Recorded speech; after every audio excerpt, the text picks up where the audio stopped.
welcome to Trapped in the South.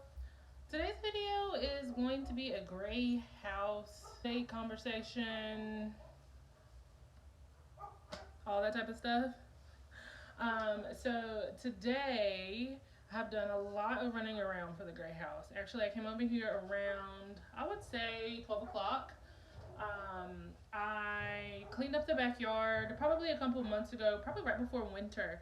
I came with my pole saw and I chopped down a bunch of bushes and just a lot of things that are growing from another, on the other side of a fence from another property.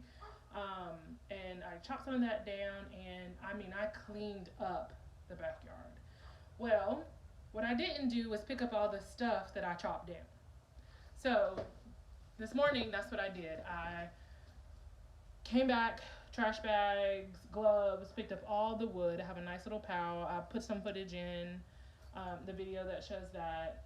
And then I went to the front of the house, and there was another pile of like wood from the casings of the windows and some other things our contractor's been working on that was in the front. And the way that our city works is if you put it on the edge of your property, they pick it up. Well, since we don't live here, we don't know the dates that they do that. So I used to think it was every Thursday, but I think it's like every other week. But I just don't want to have a bunch of wood and trash out in the front of our house when we could just take it home and burn it. So I got what I consider to be the good pieces of wood. I left those there, and I took a truckload to my house to put in our barn pile. And so our contractor needed a couple of things, and so I went to Home Depot. I might have a little bit of footage of that. I picked up some 1x2s by 12 feet, and I picked up a door for our bathroom. And so right now I am going to bring all that stuff in from the truck. I am going to see if I can vacuum just some of the, like, insulation, sheetrock shellings, and pick up some of this trash from the inside. Also get the wood that I left because my truck was too full from picking up. Put that on the truck and see how long it takes me to get that type of stuff done. So come along with me and see what we get done today. Okay. So here you can see that I guess I have gotten all the wood and situated what was going to be on the truck and what wasn't going to be on the truck. And I am picking up just random bits of paper and wood because every other week when I come over to mow the yard, I'm always hitting stuff. And if you own a lawnmower, you know that you are not supposed to roll over sticks. And let me tell you, it has been a semi-struggle for me to stay true to that because it's just so easy to like roll over it and keep kicking. But on the backside of that, the issue with that is a stick hitting your window, and we just got fresh new windows, or somebody else's car window, or somebody else's house, or things of that nature. So I'm trying to be a good Samaritan to myself and others by picking up all of these sticks. So this tree in this backyard is actually a pecan tree. And I'm sure there are various ones, but it's funny because this one does the round pecans.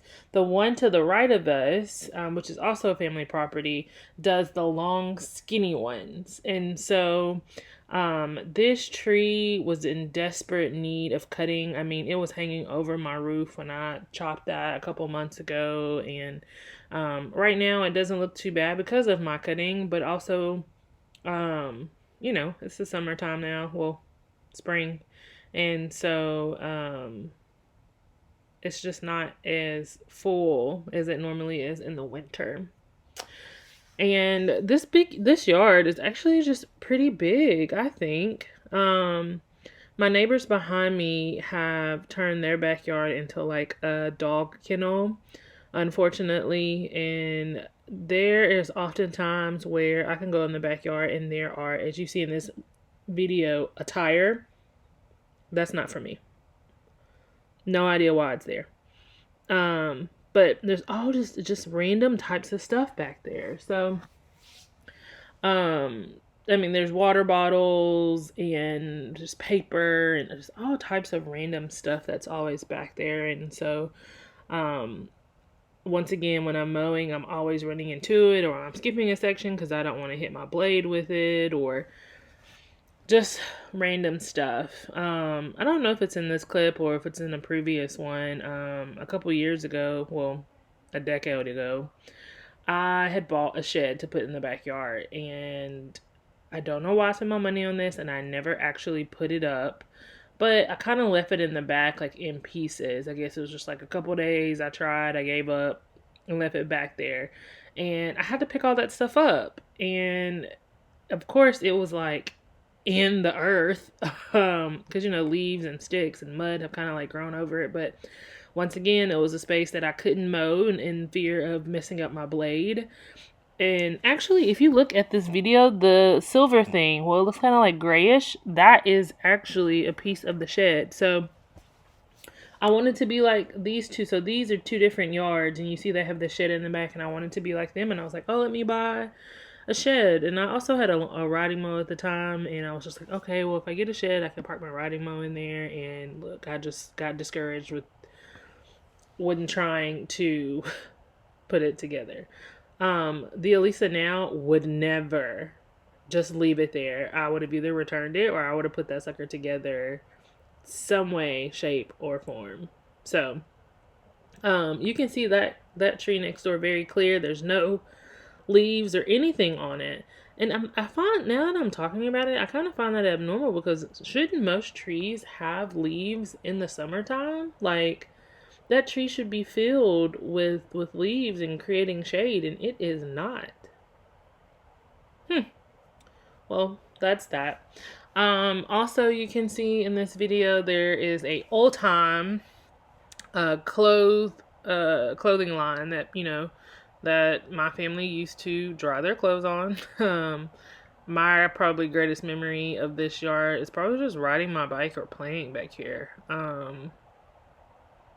As a small child. So it feels, I can't even express to you how great it feels to